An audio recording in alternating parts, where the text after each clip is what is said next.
Hey everyone, Richard C. Wilson here, Family Office Club, and we're at the lunch break for our Family Office Super Summit here in New York City. 120 plus speakers on stage over 3 days. It's been an exciting event, and I want to rattle off a whole bunch of mistakes that first-time capital raisers make, for sure, and people who are new to the family office space often make. It could be that you're a CEO of a company, but it's one of the first times you're raising capital from investors or raising a lot of capital from a lot of different investors. So I want to rattle through 5 or 10 mistakes we see most often just to be helpful to those that are new to our community or going to any type of investor event. One is the people who are the least successful are outside of the room trying to shake everyone's hand asking, are you an investor? Are you an investor?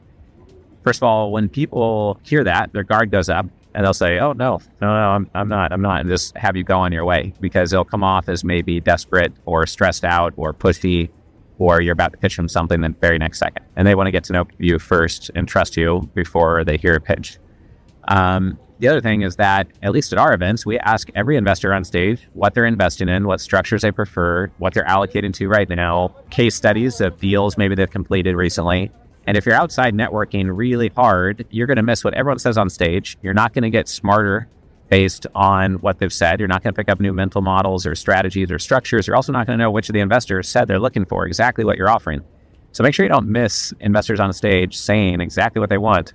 As one of the people on stage who manages over $1 billion, works with many pro athletes and 3 billionaires to manage their capital, he said, we're great to work with. If people actually listen to what we want and they bring us something related to what we said we invest in on our website and on stage, then we can be a great partner. But most people that approach him don't do that. They give them something that's a global energy deal, like a coal plant in South America, and they're focused on U.S. private equity companies that are doing 2 to 5 million EBITDA or something like that, right? So it's just an example.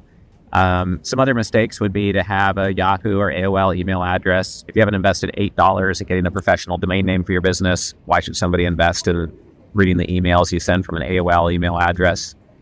Could be overly harsh, could have an amazing deal, it just isn't developed yet, but I would take the time to get properly set up as a business.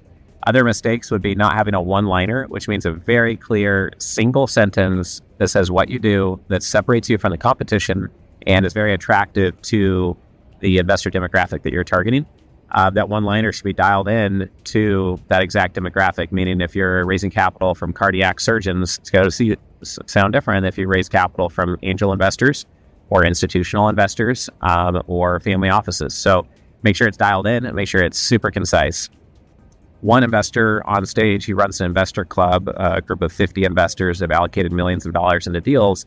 He said he won't look at anything unless you have a one-pager. He doesn't want to go through a 44-page pitch deck to figure out what you're doing. He wants to know the strategy, your team, the potential returns, maybe the risks, and details about your process, all in a one-pager. And the best parts to create that, or best way to create that, is take your pitch deck and the best visuals of that and the most important aspects put onto your one-pager. We had a great panel with pro athletes that talked about how, just mental mindset-wise, if you win the morning, you can win the day. They also talked about discipline and how you need to really sign a contract with yourself on what you're going to commit to doing. And then look at that contract when you're thinking to yourself, should I make that extra follow-up call? Should I do that extra travel to make this relationship deeper? Should I go out of my way to be helpful to this potential investor? They may or may not appreciate the help.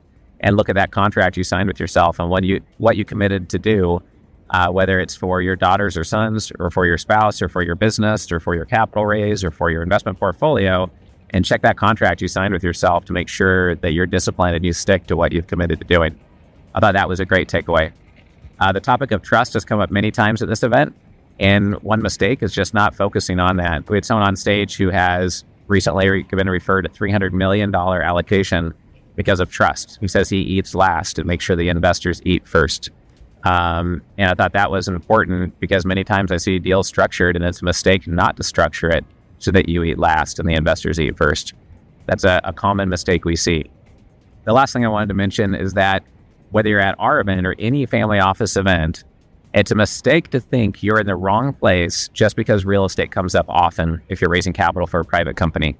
It doesn't matter if you made your money in stem cells, dry cleaners, gas stations, crypto, all of those areas that are non-real estate. When somebody has a big exit or they start making millions of dollars per year, they always, virtually always, put money into real estate. It could be 5 or 10%, could be 20, 40%.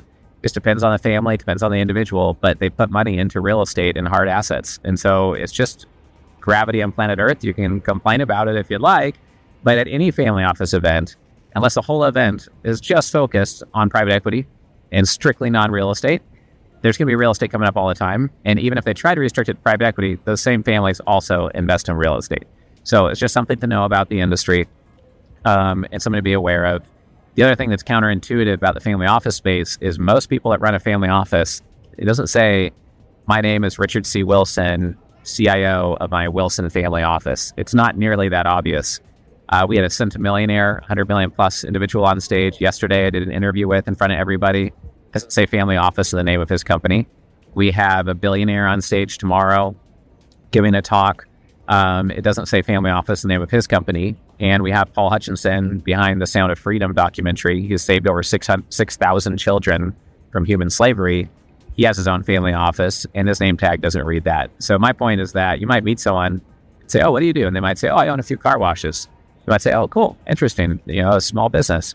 Then maybe they own 190 car washes. Maybe they just sold 150 of them to Goldman Sachs, and they only own 3 right now, but they opened those 3 in the last 4 weeks, right? Or they have another 20 under LOI. So you really have to be careful not reading a book by its cover, because the people who are very, very wealthy, they don't have a need to show off and have a use of puffery and making themselves look bigger than they are. If anything, they'd rather be a little bit under the radar and careful so people don't flog them with requests or follow up too much or too aggressively.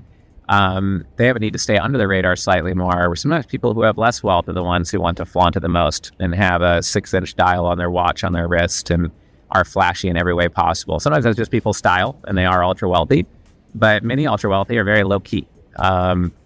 So my recommendation would be to add value first to people, listen first, be a nice, kind, class act human being, be high integrity, and just be a good person. And karma comes around in the end, and people want to work with those that they like and have fun with and who are genuine and authentic and real. So I hope this helps all of you who are new to our community. I hope it helps those of you who are just getting started with raising capital or may in the future.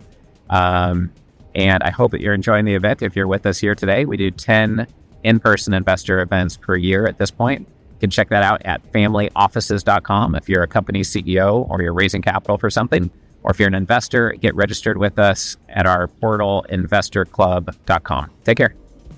Join the Family Office Club by visiting familyoffices.com. We look forward to seeing you at our next live event.